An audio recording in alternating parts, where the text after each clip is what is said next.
காவிரி ஆற்றின் நடுவே கோவில் கொண்டீரே, பள்ளி கொண்ட உன்னழகே ஏன் உயிரே, எழுமாடில்கள் காக்கும் தெய்வமே, என் பாவம் தீர்க்கும் రంగనాథా. ఇక్కడ భగవాన్ విష్ణువు శ్రీరంగనాథుడిగా ఆదిశేషునిపై యోగ నిద్రలో విశ్రాంతి తీసుకుంటూ ప్రపంచాన్ని కాపాడుతున్నాడు. అందుకే ఈ స్థలాన్ని భూలోక వైకుంఠం అంటారు.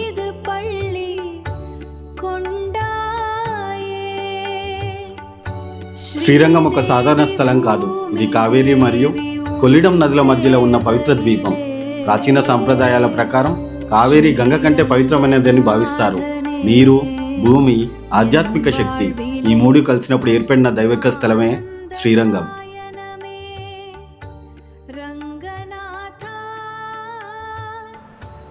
శ్రీరంగ మహత్యం ప్రకారం శ్రీ రంగనాథుడి విమానం సముద్ర మథనం తర్వాత బ్రహ్మకు ప్రత్యక్షమైంది. ఆ తర్వాత అది సూర్యవంశంలోకి చేరింది. అయోధ్యలో శ్రీరాముడిచే పూజించబడింది. తర్వాత విభీషణుడికి బహుమతిగా రామునిచే ఇవ్వబడింది. విభీషణుడు లంకకు తీసుకుపోయే సమయంలో కావేరీ తీరం వద్ద ఆగిపోయింది. ఎంత ప్రయత్నించినా కదలలేదు. అప్పుడు తెలిసింది ఈ స్థలం దేవుని ఎంపిక అని, శ్రీరంగం ఆయన శాశ్వత నివాసమని. కానీ ఈ ఆలయం ఎప్పుడు ఇలా వెలిగిపోలేదు. ఒక దశలో కావేరీ వరదలతో, ఇసుకతో ఈ ఆలయం పూర్తిగా మట్టిలో కూరుకుపోయింది. కాలక్రమంలో అది మర్చిపోయిన దేవాలయంగా మారింది. శ్రీరంగం అప్పుడు లుప్తమైన క్షేత్రం అయ్యింది.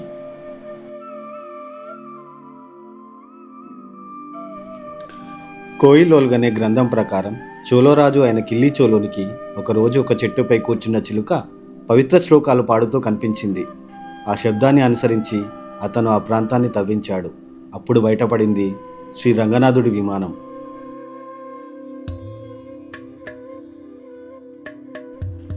ఇలా మట్టిలో దాగిన దేవాలయం మళ్ళీ వెలుగులోకి వచ్చింది. ఆ తర్వాత చోళులు, పాండ్యులు, విజయనగర రాజులు ఈ ఆలయాన్ని విస్తరించారు. చివరి కాకతీయ రాజు అయిన ప్రతాపరుద్రుడు కూడా ఈ ఆలయానికి విరివిగా దానాలు చేశాడని శాసనాల ద్వారా తెలుస్తున్నది.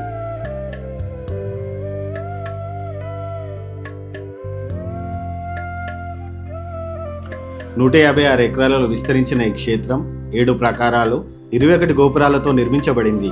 ఇది ఒక ఆలయం కాదు, ఒక నగరం.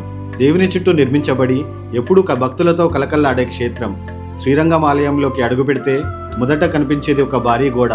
దాన్ని దాటి వెళ్తే ఇంకో ప్రపంచం. ప్రతి అడుగుతో బయట ప్రపంచం తగ్గిపోతూ లోపల నిశ్శబ్దం పెరుగుతుంది.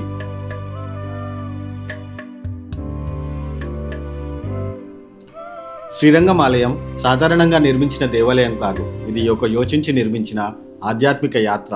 ఈ ఆలయం మొత్తం ఒక కేంద్రాన్ని చుట్టూ నిర్మించబడింది. అదే శ్రీ రంగనాథుడి గర్భగృహం. శ్రీరంగం ఆలయం మొత్తం 7 ప్రాకారాలతో నిర్మించబడింది. ఇవి కేవలం గోడలు కాదు, కోటలా ఉన్న భారీ రక్షణ వలయాలు. ప్రతి ప్రాకారం ఒక ప్రపంచంలా ఉంటుంది. బయట 3 ప్రాకారాలు వీధులు, ఇల్లు, దుకాణాలతో ఒక నగరంలా ఉంటాయి. లోపల 4 ప్రాకారాలు పూర్తిగా ఆధ్యాత్మిక నిర్మాణాలతో నిండి ఉంటాయి.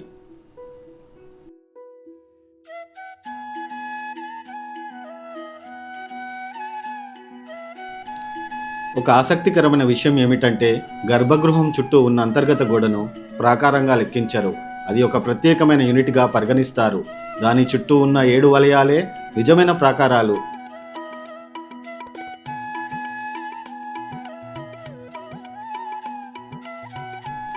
ఈ ఆలయం మొత్తం విస్తీర్ణం దాదాపు 156 ఎకరాలు. గోడల పొడవు సుమారు 6 మైళ్ళు. ఇది ఒక ఆలయం కాదు, జీవంతో నిండిన మహానగరం.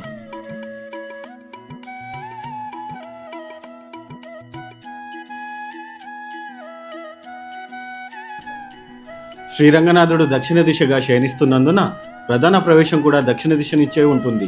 అందుకే ఈ ఆలయం దక్షిణ దిశలో ఎక్కువగా విస్తరించింది. బయట ప్రాకారాల్లో 4 దిశలలో గోపురాలు ఉంటాయి. కానీ లోపలికి వెళ్తే గోపురాల సంఖ్య తగ్గిపోతుంది. బయట గోడలు ఎత్తుగా ఉంటాయి, గోపురాలు పెద్దగా ఉంటాయి. లోపలికి వెళ్తే అన్నీ చిన్నవవుతాయి. అలంకరణ కూడా తగ్గిపోతుంది. దీని అర్థం ఏమిటంటే బయటి ప్రపంచం గొప్పది, కానీ దైవం సాదాసీదాగా ఉంటుంది. కొంతమంది విదేశీ పండితులు ఈ నిర్మాణాన్ని విమర్శించారు. ఇంత గొప్పదిగా ప్రారంభమై చివరికి ఏమీ లేకుండా ముగుస్తుంది అని అన్నారు. కానీ ఇది ఉద్దేశపూర్వకమే. భక్తుడు బయట నుండి లోపలికి వస్తూ కళ్ళి చూసే అందం తగ్గి మనసు లోపలికి వెళ్ళేలా చేస్తుంది. చివరికి అంధకారమైన గర్భగృహంలో దేవుడు కనిపించడు, భక్తుని అనుభూతిలో నిలుస్తాడు.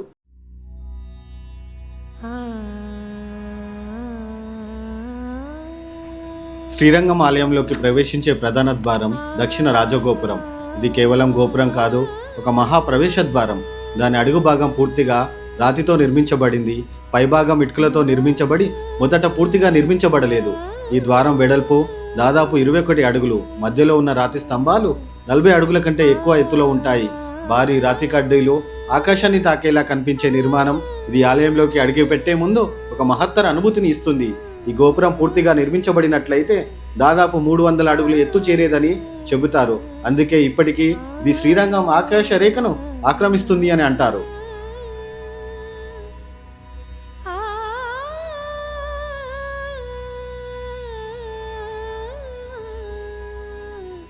శ్రీరంగం గోడలు, గోపురాలు వివిధ శిల్పాలతో అలంకరించబడి ఉంటాయి.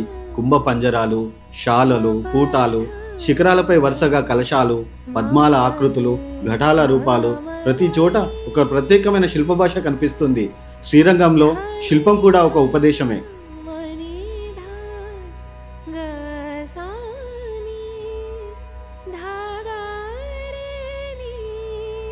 దక్షిణ ద్వారం నుండి లోపలికి సాగుతూ వెళ్తే ముందుగా కనిపించేవి బలిపీఠం మరియు ధ్వజస్తంభం.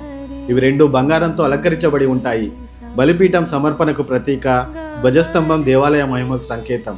ఇవి దేవాలయ హృదయానికి ముందు ఉన్న ఆహ్వానం లాంటివి. ఇక్కడి నుండి భక్తుని యాత్ర మరింత పవిత్రంగా మారుతుంది.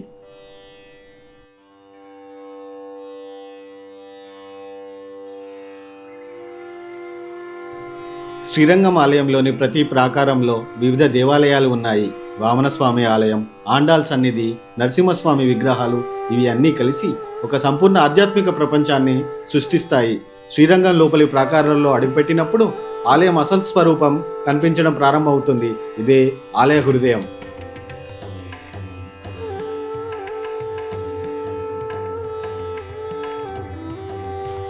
వసంత మండపం పండుగల సమయంలో నీటి మధ్యలో ఉంటుంది. నాచ్యార్ సన్నిధి అందమైన మండపాలతో విస్తరించిన నిర్మాణం. వేదాంత దేశికుల సన్నిధి సాదాసీదాగా ఉన్న గొప్ప ఆధ్యాత్మికను కలిగి ఉంటుంది. ఖంబర్ మండపం చిన్నదైన శిల్పాలతో నిండిపోయి ఉంటుంది. మెట్టాలగయ్య సింగర్ సన్నిధి నరసింహస్వామి ఉగ్ర రూపాన్ని ఈ ఆలయం ప్రతిబింబిస్తుంది.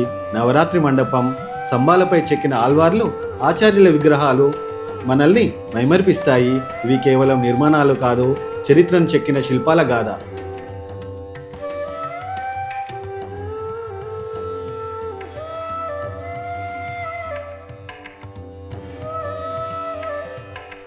ఈ ఆలయంలో అత్యంత అద్భుతమైన నిర్మాణాలలో ఒకటి 1000 స్తంభాల మండపం. వందలాది స్తంభాలతో నిర్మించబడిన ఈ మండపం గర్భగృహం వైపు వెళ్లే కొద్దీ స్తంభాల ఎత్తు తగ్గిపోతూ ఉంటుంది. దీంతో ఒక ప్రత్యేకమైన లోతైన భావన మనలో ఏర్పడుతుంది. ఈ మండపం చూడటానికి కాదు, ఒక చక్కని అనుభూతి కోసం నిర్మించబడింది.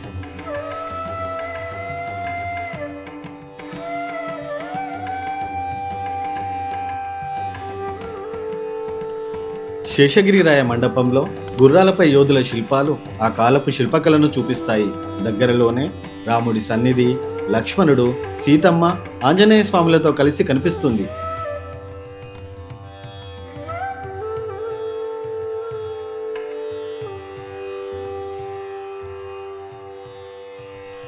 మూడవ ప్రాకారంలోకి ప్రవేశం కార్తికేయ గోపురం ద్వారా జరుగుతుంది. దాని శిల్పాలలో గంగా యమున దేవతలు కనిపిస్తాయి. ఉత్తర దిశలో ఉన్న మరో గోపురం నరసింహస్వామి రూపాలతో అలంకరించబడింది.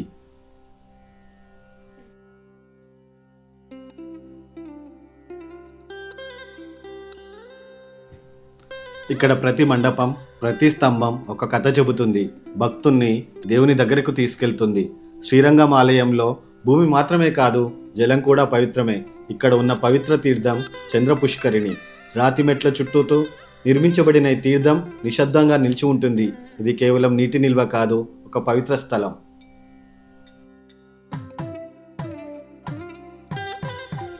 ఇక్కడ నీరు కూడా ఒక ఉపదేశమే.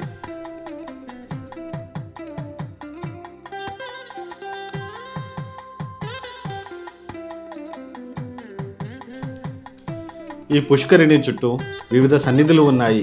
వేదవ్యాసుడు, ఆల్వార్లు, విష్ణు వివిధ రూపాలు నెలకొన్నాయి. ఇక్కడ ప్రాచీన వృక్షం కూడా ఉంది. శతాబ్దాలుగా పూజించబడుతుంది. దేవాలయంలోకి వెళ్లే ముందు శరీరాన్ని మాత్రమే కాదు, మనసును కూడా పవిత్రం చేసుకునే స్థలం ఇది.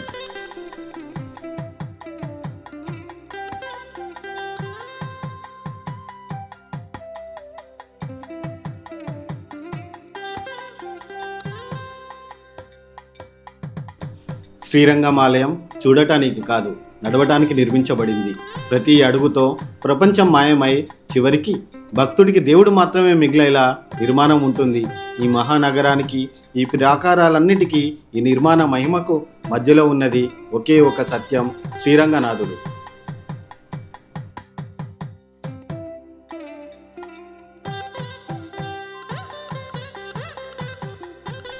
శ్రీరంగనాథుడు శేషనాగుపై శయనిస్తూ ఉంటాడు. ఇది సాధారణ రూపం కాదు, ఇది విశ్వాన్ని మోసే విశ్రాంతి. ఆయన కుడి చెయ్యి తల కింద పెట్టుకొని విశ్రాంతిగా ఉంటుంది. ఎడమ చెయ్యి భక్తుల వైపు చాపి ఉంటుంది. అది ఒక సందేశం, నా దగ్గరికి రా, నేను కాపాడుతాను అని. ఆయన కళ్ళు పూర్తిగా మూసుకోలేదు, పూర్తిగా తెరవలేదు కూడా. అంటే ఆయన నిద్రలో లేడు, జాగరూకుడిగా కూడా లేడు. కానీ ఎప్పుడూ మనందరినీ చూస్తూనే ఉన్నాడు. ఆయన పడుకున్నది ఆదిశేషుడిపై. ఆదిశేషుడు కేవలం ఒక పాము కాదు, అతడే కాలం, అతడే అనంతం, అతడే విశ్వానికి ఆధారం. ఆయనతో పాటు కృపకు ప్రతీక అయిన శ్రీదేవి, సహనానికి ప్రతీక అయిన భూదేవి ఇద్దరూ కలిసి చెబుతున్న సందేశం భక్తి మరియు శరణాగతి ద్వారా మోక్షం సాధ్యమే అని. ఇది యుద్ధ రూపం కాదు, ఇది ఒక ఉపదేశ రూపం కాదు, ఇది విశ్రాంతి రూపం. ప్రపంచాన్ని కాపాడుతూ శాంతంగా ఉండే దేవుడు ఇక్కడ దేవుడు నిలబడడు, ఇక్కడ దేవుడు విశ్రాంతి తీసుకుంటాడు. అయినా ప్రపంచం మొత్తం ఆయన ఆధీనంలోనే ఉంటుంది.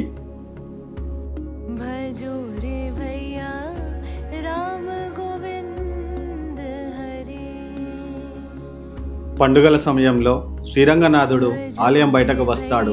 అలాగే మనవాళ్ళ పెరుమాళ రూపంలో దేవుడు భక్తుల దగ్గరికి వస్తాడు.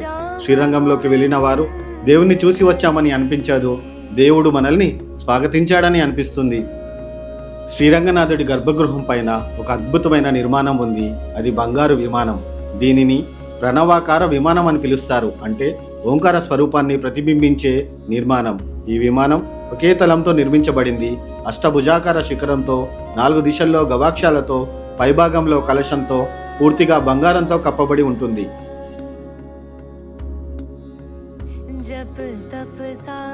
ఈ విమానం ఇటుకలతో, ప్లాస్టర్తో నిర్మించబడింది. అది నేలపై నుంచి కాకుండా నేరుగా పైకి ఎదిగినట్టుగా కనిపిస్తుంది. ఒకే తలంతో నిర్మించబడిన ఈ విమానం కూటాలు, పంజరాలు, శాలలతో అలంకరించబడింది. పైభాగంలో అష్టభుజాకార శిఖరం, దానిపైన కలశంతో ఉంటుంది.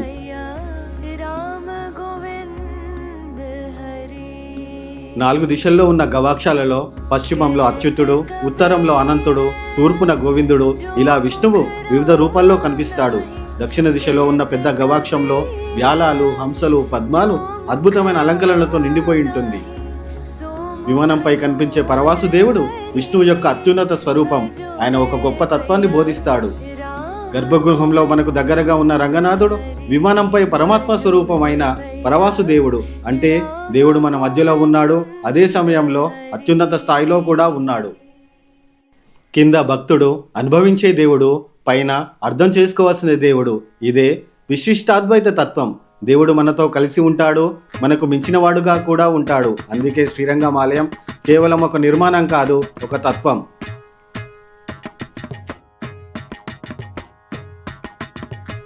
శ్రీరంగంలో ప్రతి ప్రాకారం ఒక కొత్త ప్రపంచంలా ఉంటుంది. ఇది ఒకే దేవాలయం కాదు, చిన్న చిన్న దేవాలయాలతో నిండిన ఆధ్యాత్మిక ప్రపంచం.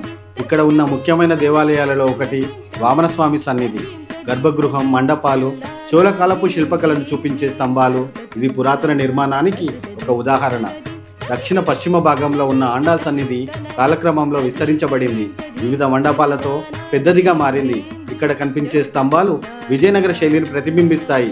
ఇతర ప్రాకారాలలో నరసింహస్వామి, వెంకటేశ్వర స్వామి సంబంధిత విగ్రహాలు వివిధ రూపాల్లో కనిపిస్తాయి. ఇవన్నీ కలిసి ఈ ఆలయాన్ని ఒక సంపూర్ణ వైష్ణవ క్షేత్రంగా మారుస్తాయి. ప్రతి ప్రాకారం, ప్రతి దేవాలయం భక్తుణ్ణి ఒక దశ నుండి మరొక దశకు తీసుకెళ్తుంది. ఇక్కడ ప్రతి అడుగు ఒక యాత్ర, ప్రతి సన్నిధి ఒక అనుభవం. శ్రీరంగంలో ఒక ప్రత్యేకమైన విషయం ఉంది. ఇక్కడ ఆలయంలో దేవుడు ఉండడు. ఆలయం మొత్తం దేవుని చుట్టూ నిర్మించబడింది. శ్రీరంగనాథుడు అతి భారీ విగ్రహం. ఆయన చుట్టూ ఈ ఆలయం నిర్మించబడింది. ఆలయం మాత్రమే కాదు, ఈ నగరం మొత్తం కూడా ఆయన చుట్టూ నిర్మించబడింది. ఇక్కడ నిర్మాణం, ఆచారం, జీవనం అన్నీ ఒకే కేంద్రం నుండి పుట్టాయి. అదే శ్రీరంగనాథుడు. అందుకే శ్రీరంగాన్ని ఇలా అంటారు, దేవుడు ఉండటాన్ని ఎంచుకున్న స్థలమని. శ్రీరంగం పవిత్రత గర్భగృహం దగ్గరే ఆగిపోదు. శ్రీరంగ మహిమ గర్భగృహంతో ముగియదు. ఆలయం వెలుపల కూడా ఇంకా ఎన్నో పవిత్ర సన్నిధులు ఉన్నాయి. ఆలయం తూర్పు వైపున 1 మైలు దూరంలో ఉన్న కట్టాలగియ సింగర్ ఆలయం ఎత్తైన పీఠంపై నిర్మించబడి అందమైన విమానంతో కనిపిస్తుంది. దాని గోడలపై ఉన్న శిల్పాలు ఆ కాలపు శిల్పకళను ప్రతిబింబిస్తాయి. శ్రీరంగం ఉత్తర భాగంలో దశావతార ఆలయం ఉంది. విష్ణువు యొక్క 10 అవతారాలు ఒకే వరుసలో దర్శనమిస్తాయి. ఇది వైష్ణవ సంప్రదాయానికి ఒక సంకేతం. ఇక్కడ తిరుమంగై ఆల్వార్, ఆదివన్న శటకోప, యతీంద్ర మహాదేశిక లాంటి మహానుభావుల సన్నిధులు కూడా ఉన్నాయి. ఇవి అన్నీ కలిసి శ్రీరంగాన్ని ఒక జీవితమైన ఆధ్యాత్మిక కేంద్రంగా నిలబెడతాయి. శ్రీరంగం ఆలయం ఒకే కాలంలో నిర్మించబడలేదు. ఈ శతాబ్దాల పాటు వివిధ రాజవంశాలు దీన్ని విస్తరించాయి. చోళుల కాలపు నిర్మాణాలు, విజయనగర శైలి విస్తరణలు, నాయకుల కాలపు మండపాలు, ఇలా ఈ ఆలయం ఒక చరిత్ర గ్రంథంలా ఉంటుంది.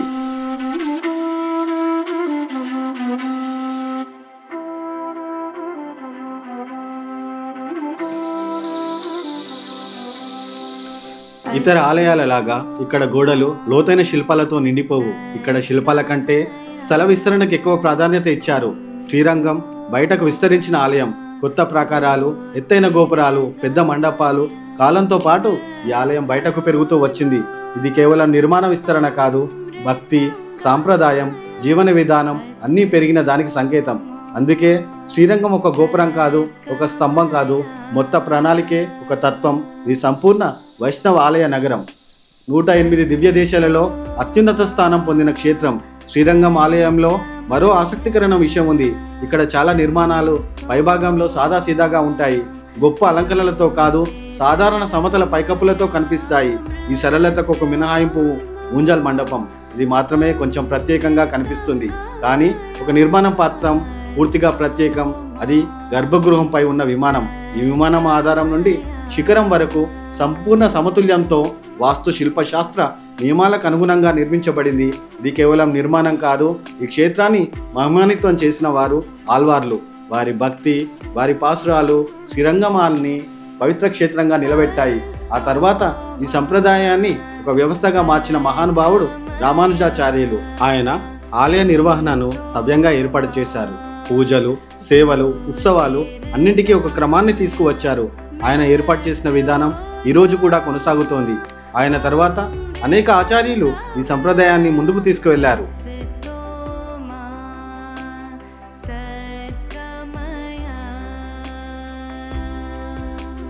శ్రీరంగం రాతితో నిర్మించిన ఒక ఆలయం కాదు, శతాబ్దాల భక్తితో నిర్మించిన ఒక ఆలయ నగరం. ప్రాకారాలు, గోపురాలు, మండపాలు, ప్రతి నిర్మాణం ఒక కథ చెబుతుంది. భక్తుని అడుగులు నెమ్మదిగా లోపలికి తీసుకెళ్తూ మనసును నిశ్శబ్దం చేస్తాయి.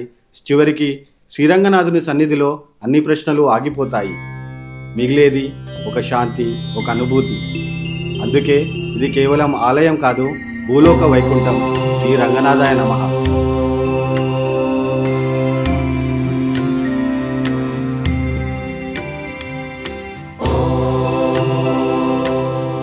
తదుపరి వీడియోలో రంగనాథుని ఆలయంలో జరిగిన దండయాత్రలో అరమేధం యొక్క ఘోరకలి, దాన్ని తట్టుకొని నేటికి నిలిచిన శ్రీరంగ ఆలయం చరిత్ర తెలుసుకుందాం. మా ఓరుగల్లు అందాల ఛానల్ను సబ్స్క్రైబ్, లైక్, షేర్ చేయండి. ధన్యవాదాలు.